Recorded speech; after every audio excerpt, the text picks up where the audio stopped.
Ukuran yang ketiga, berapa baikkah kita menguasai roh kita? Adakah penguasaan diri di dalam kita?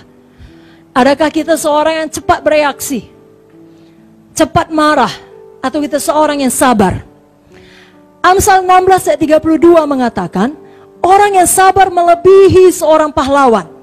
Orang yang menguasai dirinya melebihi orang yang merebut kota. Wow. Kita luar biasa berjuang untuk merebut kota kita bagi Tuhan, ya kan? Tapi Amsal berkata, kalau kita menguasai diri, kalau kita sabar, kita lebih daripada orang yang merebut kota. Jadi kalau saudara mau merebut kota di mana Tuhan menempatkan saudara, mulai dari diri saudara sendiri. Kuasai roh kita, kuasai diri kita, miliki kesabaran. Jangan perasaan kita, emosi kita yang menguasai kita. Kapan kita sedih, kapan kita terluka, kapan kita kecewa, maka semua isi khotbah kita mengenai luka hati kita. Jangan demikian. Kalau kita tidak menguasai roh kita, menguasai diri kita, dengan kata lain, kita membiarkan diri kita dipengaruhi oleh kehendak daging kita atau indera kita tadi. Kita tidak mampu mengatakan tidak pada kehendak daging. Kapan dia mau bertengkar, bertengkar. Kapan dia mau iri hati, itu semua kehendak daging, saudara. Jangan demikian. Kemampuan kita mengatakan tidak kepada dosa, kepada kehendak daging, itu adalah hasil dari kasih karunia yang Tuhan curahkan kepada kita, yang kita terima tiap-tiap hari. Jadi tiap-tiap hari melalui pilihan kita, kita dilatih, kita disiplin diri kita untuk berkata ya kepada firman, tidak kepada daging. Ya kepada Tuhan, tidak kepada keegoisan. Dan kelak Bapak Ibu Saudara, kita dipanggil Tuhan, coba kita pikir jauh ke depan. Kelak semua dunia ini akan berakhir, ada bumi yang baru, namanya Yerusalem baru. Dan kelak Tuhan akan pilih masing-masing kita sesuai dengan apa yang kita lakukan di dunia. Apakah kita akan menguasai 1 kota, 2 kota, atau 10 kota? Biarlah kita betul-betul dipilih Tuhan, kelak memerintah bangsa-bangsa.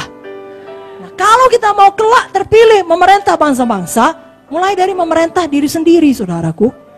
Wahyu 2 ayat 26-27 saya bacakan.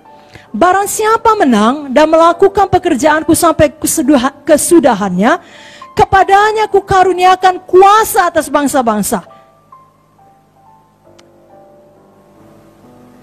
Mari kuasai hati kita, kuasai diri kita, kuasai roh kita. Kita baca tadi Amsal 4:23. Jagalah hatimu dengan segala kewaspadaan, karena dari situlah terpancar kehidupan. Saudaraku, apa di dalam hati ini berasal dari apa yang kita dengar, apa yang kita lihat, apa yang kita baca, apa yang kita masukkan, itulah yang ada di dalam.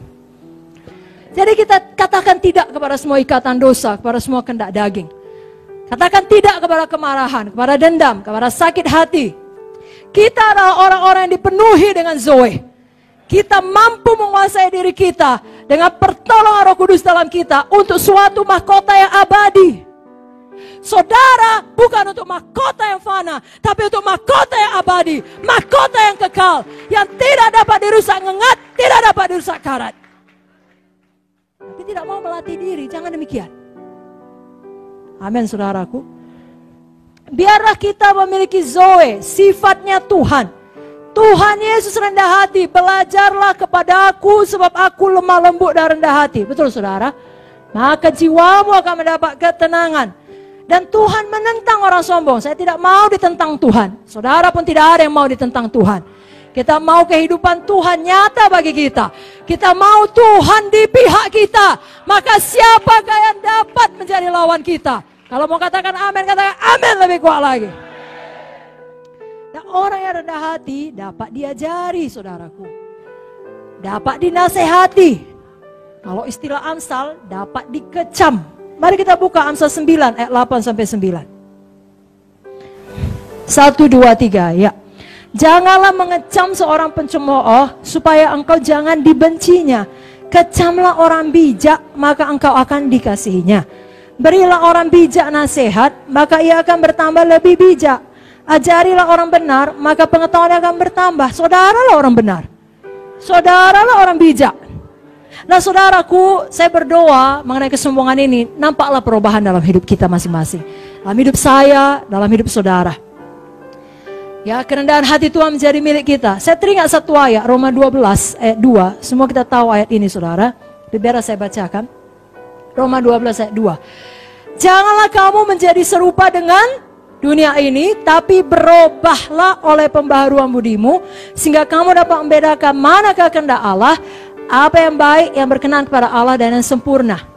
Saudaraku, kata berubah, kata aslinya bahasa Latin, Greek wordnya adalah metamorfosa. Dari situ datang kata metamorfosis. Jadi ulat itu nggak ada cantiknya. Betul saudara? Tidak ada yang spesial. Tetapi di dalam dirinya telah Tuhan taruh, ya, udah dipredestin Tuhan, predestinasi. Jadi sudah ditentukan Tuhan.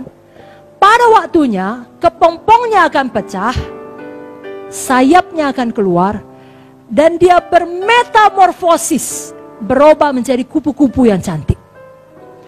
Dalam diri saudara sudah ada predestin, sudah ditaruh Tuhan, DNA-nya Tuhan, kerendah hatian. Hatinya Tuhan yang selalu rendah hati.